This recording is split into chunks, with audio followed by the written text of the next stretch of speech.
Greetings and salutations. Welcome to a little Let's Play, maybe P.S. I Love You related, the world's #1 PlayStation podcast, as you know. We're here with our friends from Media Molecule to show off Dreams. And the crowd here on Twitch, because we're kind of concurrently doing this on Twitch, streaming it at GDC here, they asked us they asked me to host this, I guess, by myself because I'm a Dream skeptic. I'm a Dream skeptic. And so we talked a little bit about the game kind of leading up to this, but I want to use this particular opportunity to show the game. Let's show it. So we're capturing gameplay now, and I want to let's just get a sampling. Sure. Do you want to talk, Mark? Yeah. So I mean, like we were saying before, it's more than a game. There's lots of things to play in there. There'll be games to play, but the key thing is that all the things that you play are made with the tools that also come with it. And the creative people amongst you will hopefully really enjoy using the Create tools because we've gone for this very kind of immediate, sort of performance-based, expressive kind of mentality for creating things. So you can see John here is just doing a quick demonstration of the sculpting tools, which is almost like virtual clay. And so you see he sculpted a rock there, and then he can immediately clone that rock and start stamping it around the world. And the important thing here is the way that he's placing things in the world are very intuitive. It's using the motor skills that you will have learned as a child. It's very direct. If you want to put something over there, you go like that and rotate it. The kind of controls that you're seeing more and more in lots of VR demos now. There's a very intuitive kind of control method there. And here you can see with the sculpting, there's no worrying about polygons and vertices and UV mapping. He's just got these shapes that he can kind of smear, and I don't know what he's going to make here. Well, what are you making, John? I was just going to start on ahead. I haven't really got a plan. I mean, that's one of the key things about this is you don't really need to work out up front what you're going to make. You can just go in there and just start playing around and sketching, and you can kind of serendipitously sort of get an idea for something. Like this is starting to look like some kind of Star Wars head or something to me. So you can see he's just like adding simple shapes there. Maybe he can sort of carve a few shapes out as well to show that how. There we go. We've got some amazing tech in there. So John, the tools seem I don't want to say complicated, but complex. Yes. 2 move controllers you're using now. Yep. You're using the face buttons and the triggers on those? Yes, I am, yeah. Well, pretty much all the buttons, but most of them are for shortcuts, and really you're using the triggers, really, and the big move buttons. And we have it's gesture-based, so John can switch between modes by tapping the ends together, tapping one end, tapping them sideways, twisting them. So we want to do as much control that's immediate and analog, so buttons are less analog than the move controllers, gyro sensors. That's super interesting. I mean, it's important to point out, actually, that move controllers is just one way of using Dreams. We actually support the DualShock, obviously, as well, with a camera, or you can use a DualShock without a camera, and it all works really brilliantly. So you don't need to, lay out lots of money to try out Dreams. The artists tend to gravitate towards the move controllers because they like to, give it a bit of this and that. But you can sit there and just kind of rotate the thing, and it works really nice. I like using the DualShock myself because I'm a designer, so I'm often making gameplay, and I sort of be jumping in with the DualShock and running around and moving. So for me, having a DualShock is like super important. And so with PlayStation camera specifically would only be used for move, right? You would only. We can track the DualShock as well. We've got 3D tracking working on the DualShock. Okay, so I guess what I'm asking is is it gyro based in the sense that would you need the camera even if you're using DualShock? Okay, all right. You can use that. I mean, if you're using a DualShock without the camera, we just use the gyros as more like a pointer kind of device, and you can move backwards and forwards with the stick. Okay. And we use the touchpad for rotation, so it's a slightly different set of controls, but you can do all of the same things that he's doing. So John's jumped into a scene here, and he's just basically grabbing the existing bits that are in this small scene, and then he's just adapting and modifying it, which is a big key thing in Dreams, is that we have this ethos of remixing. So you could take a partially finished scene or even a fully finished scene and then just remix it to be your own in next to no time at all. But I mean, you can see how quickly he's putting together these elements here, and he's not really worrying about the kind of things that you'd normally stress about when you're building a scene, like, the frame rate's going down. He's just kind of sketching, essentially. It's very free form. And this is just one element of it. You can see he's sculpted some props. Now he's like assembling those props. If you feel like you can't sculpt things, you just search the community for other props that people have already made. You want a tree, do a search for a tree, and you'll have hundreds of trees to choose from. So you can assemble a scene like that. And even if you don't want to assemble a scene, you can just look for scenes that people have already assembled, and then maybe throw a few characters in there and kind of just mix and match a kind of play experience. And you know, this is still creation we're talking about. For a lot of people, they'll want to come and just play and consume the things that people have made. So is there going to be some sort of, like, I don't want to say like a linear narrative or whatever, but is there some sort of, if I just jump in, I don't even want to look at the community stuff, I just want to play the let's call it the campaign. Yes, I don't know. sure. Exactly. There is a... Yep, and we've just started gathering momentum on that. So yeah, we're going to make fully fledged game that would stand alone on its on its own two legs without any of the editor tools. It's going to be a proper game. So at the end of the day, we are game makers. You know, it's always what we've been. That's what we really enjoy. And the reason we put so much creative content into our games and, you know, attributes is because we just want to share our love of creation and games making with everyone else and allow them to make it. But first and foremost, we are game makers.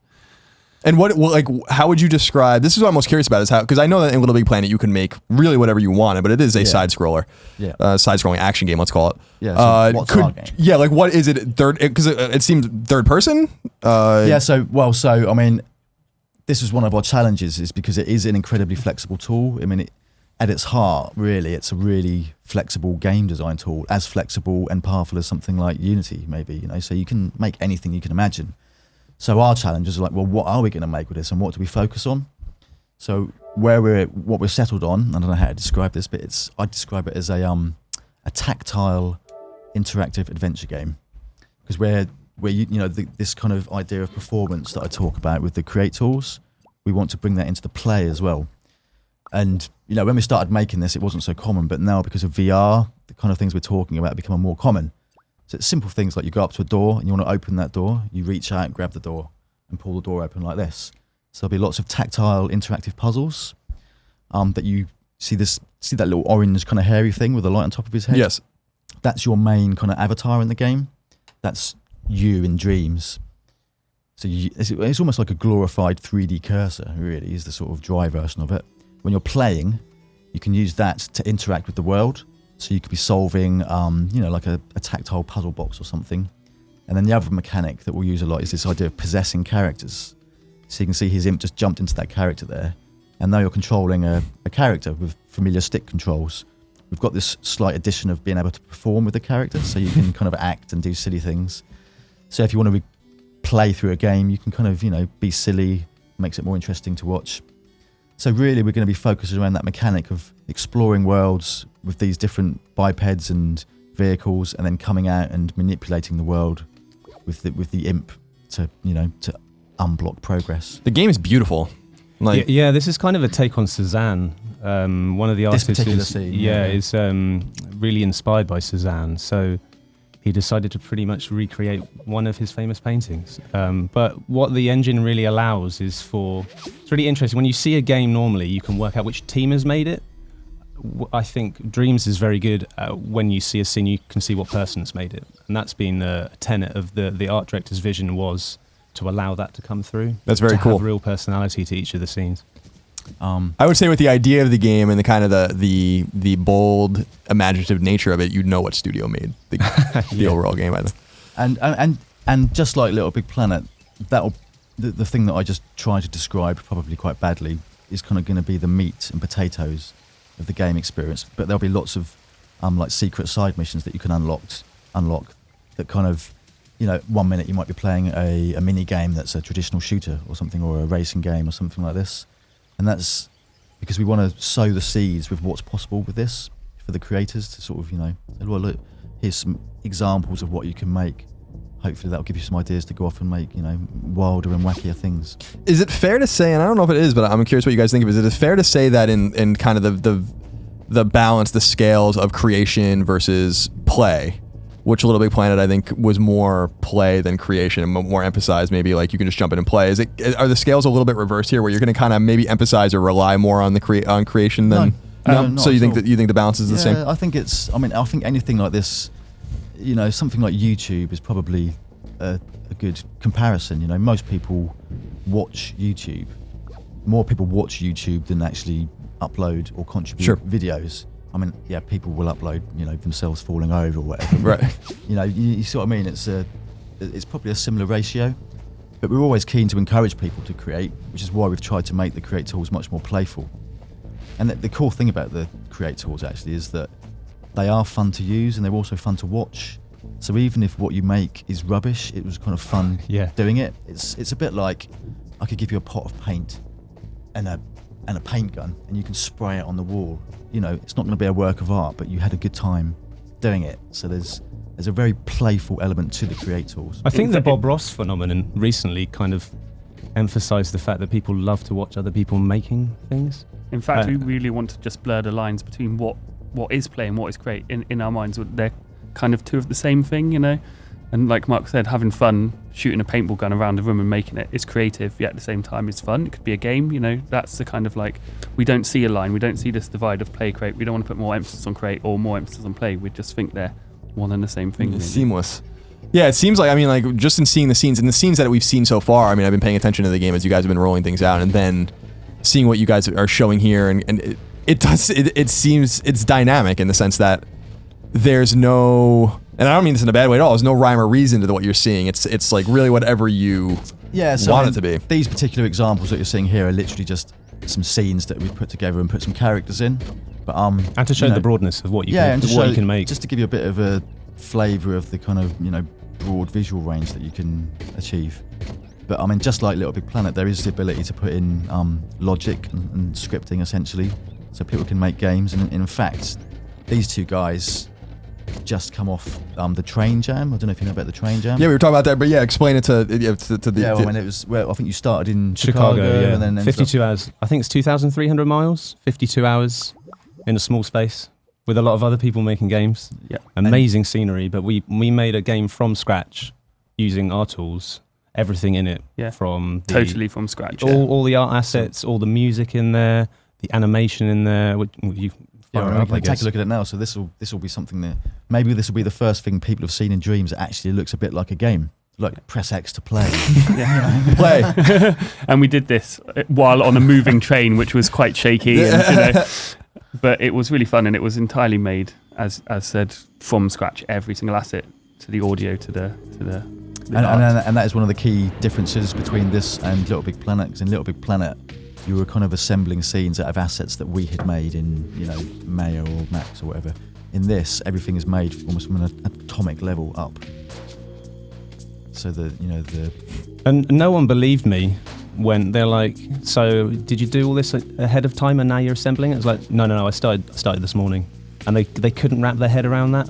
And most teams were making, I guess, much smaller ambition games. So it was like the speed at which you can make things using our tools is probably the thing that's the biggest revolution, certainly for the art anyway. Yeah, so the art in this level, for example, John made in a few hours. Yeah, it's a 15-hour stretch in one. Yeah. So what's happening in the game here? You can see he's got a character and he's gathering these little blue, what are they, fuel pods or something? Yeah, in this case, you initially think they're just like little cute guys you're saving, but it transpires that they're just living fuel pellets for your spaceship to get off this planet. So you can raise your right hand in the air and they follow you, or you can raise your left hand and then they stop and wait patiently for you. And you use the logic programming and all this stuff and the AI. Every single aspect of this. That's just amazing. Was made from scratch. I can't even wrap my head around how. I don't know how you would even do that. I mean, I believe that the tools are there, but it's like that's the most extraordinary part of this is like. Yeah. That's one thing we're gonna sort of announce at some point, and we're really sort of excited to get it. But you know, at the end of the day, we really are a game making company, and we just want to make awesome games. So, I mean, and this is an example of what can be made in 2 days on a train speeding across America. Yeah, with distractions out the window. Yeah, and we're going to sit down and spend a proper amount of time really putting a lot of effort into making a quality game experience. Yeah.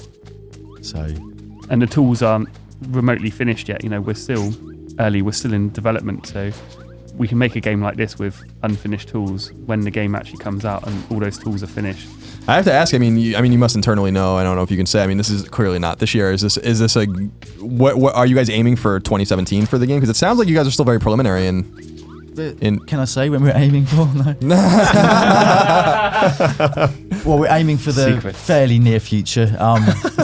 But before the actual release, though, we are going to have a beta program, so we can kind of get some people on board and kind of load test it and thrash out the tools a little bit more. Excellent. Yeah, you'll probably learn a great deal. Yeah, exactly. From the metrics you get out of that. Actually, something worth mentioning that we haven't mentioned yet is these 3D prints. Actually, I was actually looking at these.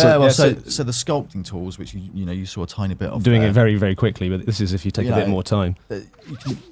Those things that you sculpt, you can actually export them out of the game if you like, as like an OBJ file, and import those into a traditional game making package, or 3D print them. So this is like a sculpture that John made. I don't know if you'd better see that. I'm just I'm the mech guy. I really like. There's nothing wrong with that. And that was literally, how long did that take? That was sculpting. That was like for half a hours. day. Yeah. I did it in the morning, and yeah. Super.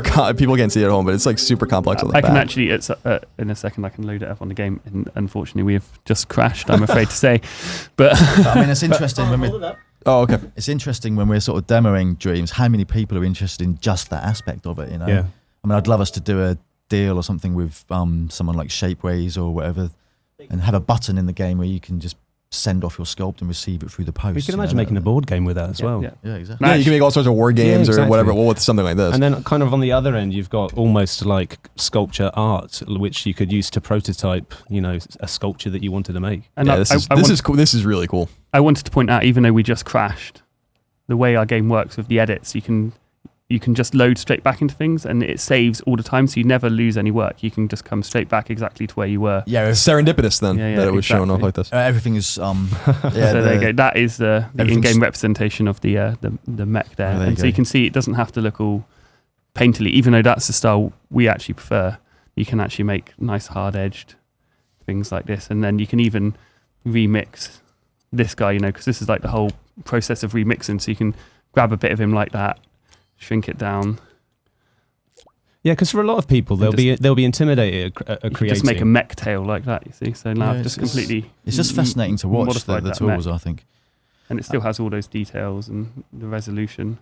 Yeah, and it is cool seeing you use the controller as opposed to the move controllers. Although I found that the way you were interacting with the move controller, especially like tapping them and stuff, is quite ingenious actually. Yeah. It's beautiful to use. I mean, and of course, there's VR as well, which is going to be incredibly exciting. The idea of making these worlds whilst you're actually in them, and just the idea of essentially crowdsourcing VR experiences, I think will really help to kind of push the kinds of things that are possible and that are fun in VR. So yeah, tell me a little bit about like what your ambitions are with that, as opposed to like kind of a more. So this is more conventional. So it seems like you have a controller-based game, move-based game, and then now PSVR, right? Yeah, So- I mean the VR is going to come after we've done Right, the core, of course, right. But it's hard not to be excited about that because It makes sense for with me, it. it's the holy grail is user created VR experiences. It's going to be I really loved a book many years ago called Snow Crash, which I don't know if you're familiar with that. I'm book. not. It was about a virtual online world where people could construct their own houses and things, and you could go and explore this world that other people were making. It's just going to be amazing. So It really is. I wanted to just point out this scene. I'm getting married later this year. Yeah, congratulations! Hey. Thank you very Oh, much. Greg's here. I was like, And- wow, you look different, Kevin.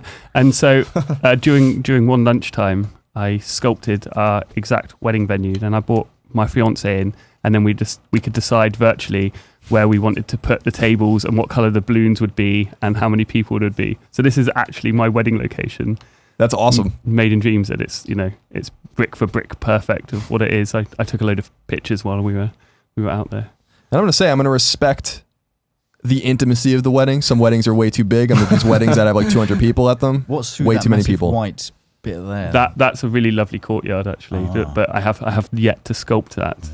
That might come later. I mean, it's interesting. I heard you say the word serendipity earlier on, which obviously with the Create tools, we've really embraced this idea of, embracing mistakes and things like that. But the serendipitous thing comes into the play as well, because there's this idea in Dreams that you can dream surf.